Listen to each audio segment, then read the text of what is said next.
Well, you've been on YouTube for a couple years now, you said, right? Yeah. So how does it me too? I've been on YouTube since 2019. No, 2020. Wow, that's still 4 years. Oh, wow. Where did the time go? Yeah, so how would you like adjust? Like you have a good channel, you've got content, you've got good content, good views. Like how is it your life as a content creator, like a few years in? Um, well, I have learned a few tricks of the trade. Um, it comes a lot easier. I mean, if you at least talking to the camera and being on camera, I feel a lot more relaxed. Good. Um, if you take a look at like some of my very first videos, I'm just talking about whatever because I have no clue what I'm doing. I'm just in front of a camera and I'm smoking and I'm talking. That's kind of Right. where it was.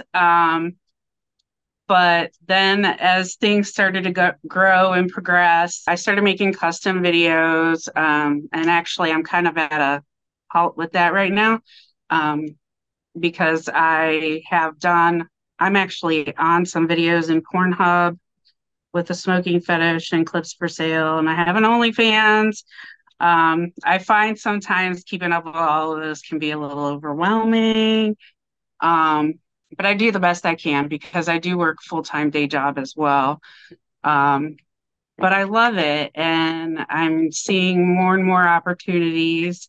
Um, and it's funny that you're smoking weed because I had someone reach out to me about 6 months ago asking to use my name, my brand, and it still is hard for me to wrap around my head that I'm a brand, but contacted me about actually making a brand or a strain of medical marijuana with my name on it.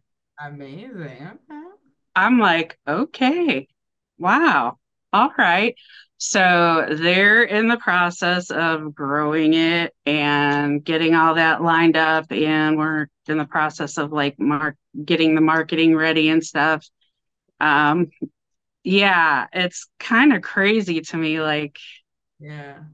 I guess that I have you gotten recognized when you're out and about? So I'm unique because I am in a subculture. And so when I go to any subculture location, everybody there recognizes me versus outside on the street, right? Where no one might know me. Right, So right. only when I'm really in subculture do I have usually I meet about 5 to 10 fans a night. Just people who come up and say, I've been watching your stuff and like thank you for what you do kind of stuff. But not at first. At first it was a little like trickle in. Um, Yeah. but what's funny though is I just had to hire my very first $500 an hour lawyer, and I was so happy it wasn't for divorce. It was Oh, an wow. estate lawyer, yeah, and I had a contract come in front of me that at first looked really exciting. I thought it was my next big thing, and I realized with the help of a lawyer that it was not the right fit to it would have basically sold my soul in my story. And I wouldn't have been able to counter narrative it or anything if it was given to the wrong people. Mhm. And I was like, I'm so glad I have a lawyer. And I'm so glad I just didn't sign Yeah. this thing to get this little, like little bump in my career. And then, didn't read the fine print. And yeah, so Mhm. I sometimes, we got to better opportunities too, right? I get all sorts of offers of free sex toys here and there, and I take none of them now, zero. I Yeah. don't, yeah, I get in trouble on YouTube when I do sex toy review videos. I can lose monetization. I've lost monetization, got it Mhm. back more than a few times. So I just don't fuck around. I don't need one more battery operated vibrator. They all do, in my opinion, the same thing if you're in the right places. So I just don't want to do that either, right? And some sex education Right. too, but I'm like, I don't need another toy. Oh, that's funny. Yeah. Yeah, I thought that the medical marijuana was a unique opportunity. I thought, you know, is this real? What? And they're like, you're perfect for it. You've got the smoking channel, you got the smoking. Yeah. And I'm like, okay, well, let's see what's going on here for real. And um, Wow. did our homework and decided to jump on board and see where it goes. So exciting. So Wow.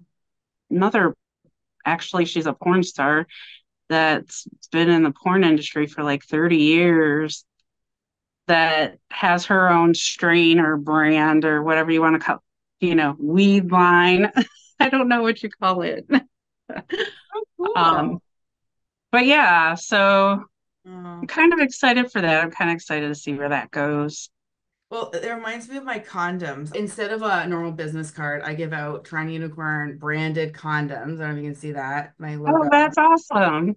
And I made sure that they actually worked, right? Because I was like, I don't want to be giving away these things that are gonna be like, disappointing people. So, Right. quality assurance. That's cool. Yeah. So I basically, I give these out to fans when I meet them, so that they have like a token of like, meeting us or meeting these. Sure. Yeah, it's pretty fun. But check them, make sure they work. I don't want no the terrible quality condom on my with my name on it. Right. Right. You don't want to be the cause of someone having a baby. No. Right, right. A little full swap baby girl. No, no. Right. Right. So it's fun. It's fun. I didn't know I'd ever have a condom design with my logo on it. That's pretty special for my career. It's just one of those things that this started as a hobby for me. It was a COVID hobby. I turned on the camera to keep myself entertained. And that Uh-huh. was for me. The channel was for me. And I was telling my secrets, thinking the world was just barely awake to it. And then one video took off and then hit like a 1.5 million. And it was Wow. such a vulnerable video. It was me thinking I used YouTube because I wasn't very skilled. I was amateur. I used a live stream on YouTube as a way to save me telling a story to my computer. Okay. So Uh, I did it live and then I downloaded it from my YouTube and saved it. So that's what the purpose was, but I left it up on YouTube. And mhm. then a year later, I started filling the channel with different things. So the video that went viral wasn't even really, it wasn't supposed to be public, really. And that's embarrassing when something like that happens because I talk embarrassingly a little bit. Like it's a little bit, have you seen it? Probably not. I talked about where I was on my cycle when I was trying to have a threesome, and I was like, my vagina's waxed, I'm ready to go, and I needed to put myself up, and like it was just one of those moments where I thought I was just documenting for myself something, right? Uh-huh. So so ever since that kind of caught some attention, it kind of created a space for me to have a voice, and now what I like to do more of my podcast because YouTube is so censored, right? So for my podcast, Yes. which is where I spend my time, I have one where I tell sex stories, really Okay. uncensored, and then I have another one called Sex and Swinging with Toronto Unicorn, and I introduce swingers. Like I talk and I interview many single women, single men, couples, and you get Mhm. a real world, who are these people that go to these clubs and like what are their personalities? What are their hopes and dreams? What are their turnoffs? What are their wants? And so everyone looking for that elusive unicorn in the swinger lifestyle, go look. She has a fucking pension plan and responsibilities like anyone else. She's not this mystical thing. So if people can Right. recognize the experience of us women, they might even have more success matching with one, right? So, Yeah. Yeah. so do you want to list your website and your fan page so that at least the audio listeners can get it? My YouTube channel is at Fet Talk, FETTALK, or Abby Haute, HAUTE. I do have a Pornhub website that is Haute MILF. You can find me on that. You can find me on OnlyFans. I do have an OnlyFans page that's at Abby Hout. I have clips for sale if you don't want to go the OnlyFans route. You can do that too. Just look for Abby Hout. Perfect. So, TorontoUnicorn.com is where you can get all the links to my podcast, my journal, everything else, my Amazon storefronts. I also have, my podcasts are my future. That's where I can talk uncensored, right? So that's the future for Mhm. me. I do have a fan page where I do chat with fans, give advice, and do sell some of my racy videos there. So that's on onlyfans.com/Toronto.